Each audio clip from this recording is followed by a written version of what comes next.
تعالى اقولك بقى، لو اللبن قطع منك او راب تقدري تعملي منه احلى وصفات. هنطلع منه حبة افكار اكتر من روعة.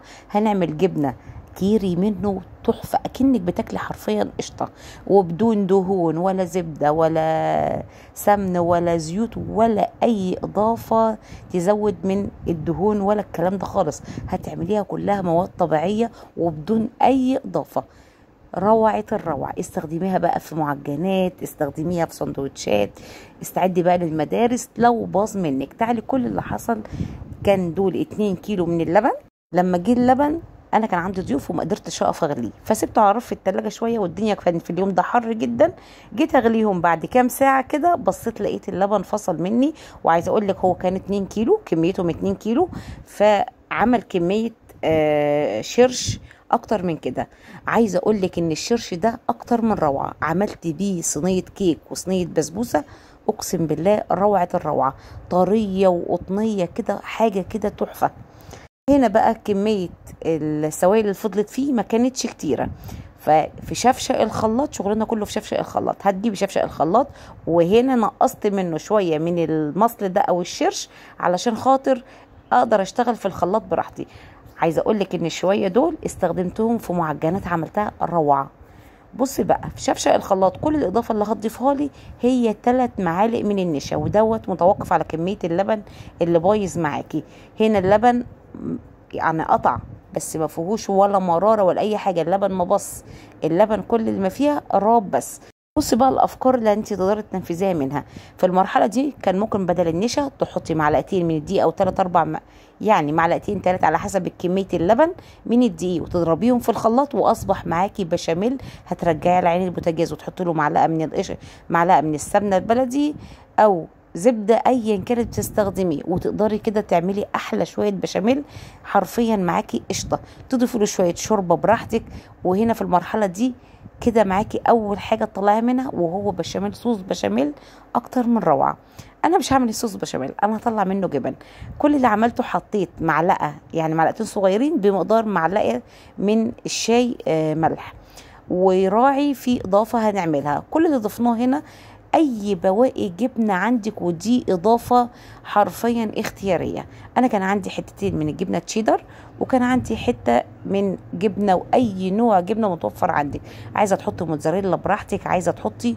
انا هنا عايزاها كحشوات، اعمل بيها سمبوسه، اعمل بيها اكل منها للفطار، سندوتشات، اي حاجه. فانا ما كانش فارق بالنسبه لي تمط ولا ما تمطش. كل اللي حطيته حبيت طعم الجبنه تشيدر. اي نوعيه جبنه بتحبيها وطعمها يفرق بالنسبه لك حطيها. لو هتحطي رومي حلوه جدا وتحفه، بس راعي ما تحطيش ملح. هتحطيها كده على عين البوتاجاز لغايه ما تستوي. انا في الاول خليت النشا بدات تبقبق كده معايا، يعني كده النشا استوت. فبعد كده بدات اضيف الجبن واي كميه متوفره، حتى لو قطعه مش حابه تحطي جبنه خالص براحتك، هي طعمها قشطه حرفيا.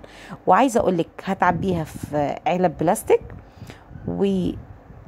وتجمدت مني حتى وانا بعبيها. وخدي بالك النار تكون متوسطه، يعني في لحظه من اللحظات النار علت شويه، بصي بدات تلسع معايا في الحله. فحضرتك هتاخدي بالك وتهدي النار، تخليها متوسطه وتعبيها في علب. لا هتسيح منك ولا اي حاجه، دي مجرد ما بتعبيها كده بدات تتماسك. هتحطيها على رف التلاجة، وهوريكي شكلها بعد ما تتحط على رف التلاجة.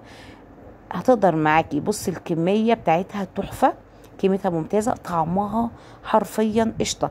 حطيتها على رف التلاجة، يعتبر بيتها على رف التلاجة، ومن غير ما تحطيها على رف التلاجة كانت مسكت معايا وانا بصبها. هتبيتيها على رف التلاجة، وتعالى اوريكي وانت بتقطعيها وتقدري تطلعي منها افكار. وعاوزه اقولك ان طعمها زي ما بتضيفي لها اضافه الجبنه اللي ضفتيها هي اللي هتديك الطعم النهائي. ضفت جبنه موتزاريلا مش هتلاقي لها طعم، لان الجبنه موتزاريلا ملهاش طعم. ضفت جبنه كيري هتلاقيها طعم الكيري، ضفت جبنه رومي هتلاقيها بطعم الجبنه الرومي، تشيدر هتلاقيها بطعم الجبنه تشيدر. فاي اضافه حتى لو جبنه اسطنبولي هتلاقيها بنفس طعم اللي انت عملتيه. حابه تسيبيها خالص بدون اي اضافه، معاكي جبنه كريمه قشطه تحفه. حطيها في برطمانات، تحطيها تقطعيها مكعبات كده زي ما انا مقطعاها، تحطيها في حشوات انا مقطعاها كده. هعمل بيها حشوات سمبوسه بتطلع روعه. والله العظيم حرفيا انا كده باكل جبنه كيري بس غنيه جدا، مفيش اي دهون فيها، لا حطيت زبده ولا سمنه ولا اي، ما زودتش، مش هنقول قيمه غذائيه، هي فيها قيمه غذائيه لان اللبن كامل الدسم وكله قشطه. عاوزه اقول لك ان الجبنه متماسكه جدا، مش مجرد ما تطلعيها من التلاجة هتلاقيها ساحت منك ولا الكلام ده خالص، الجبنه متماسكه جدا هتلاقيها. جربيها بالطريقه دي وان شاء الله عمرك ما هترمي اي لبن هيروب منك، هتطلعي منه افكار اكتر من روعه. تقدري تعملي منه بشاميل زي ما قلت لك بالطريقه اللي انا قلت لك عليها. هتحطي الدقيق، مجرد ما هتحطي الدقيق ويلف كده في الخلاط هيرجع اللبن زي الفل تاني، وهترجعي للنار. وليه حطينا النشا في البدايه كده؟ علشان لما نحطه النار تاني ما يبتديش يرجع يفصل معايا من اول وجديد، فيكون متماسك. مجرد ما يبتدي ياخد تكه كده على النار هتلاقي بدا يربط معاكي ويبقى قوامه تقيل، عشان كده ضفنا الاضافه النشا في البدايه. حابه بقى تاكليها في عيش بلدي، انا بديكي افكار وانت ليكي حريه الاختيار. عايزه اوريكي كده يعني كام قطعه كده قطعتهم، هي متماسكه زي ما وريتك كده كام قطعه، مجرد ما بتحطيها بتبتدي تدوب لوحدها كده في الساندوتش. واعذروني بقالي كتير فعلا ما بنزلش فيديوهات، بس لما بلاقي افكار تستحق مني ان انا اشاركها معاكم بشاركها. وادعوا لي كده دعوتكم كده معايا، وبالله عليكم بالله عليكم دعوه كده عن ظهر غيب كده لملك ربنا يشفيها، ملك بنتي. دي دعوه كل اللي بيحبني اتمنى منه يدعيها لبنتي.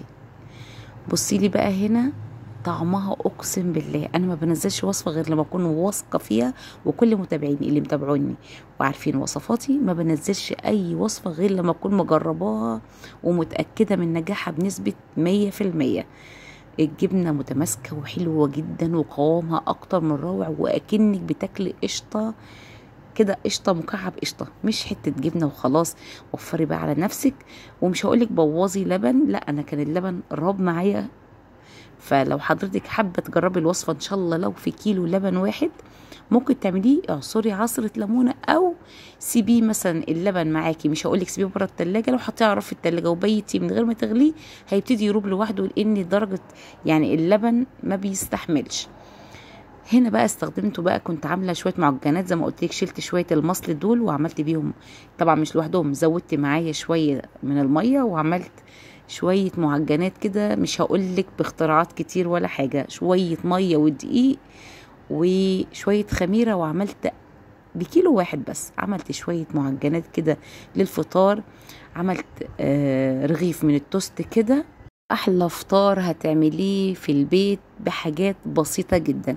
واوعي تنسيني لو الفيديو بتاعي عجبك حطي لي لايك واشتراك للقناه، وكمان اعملي شير للوصفه عشان الكل يشاهد الوصفه دي ويستفيد منها.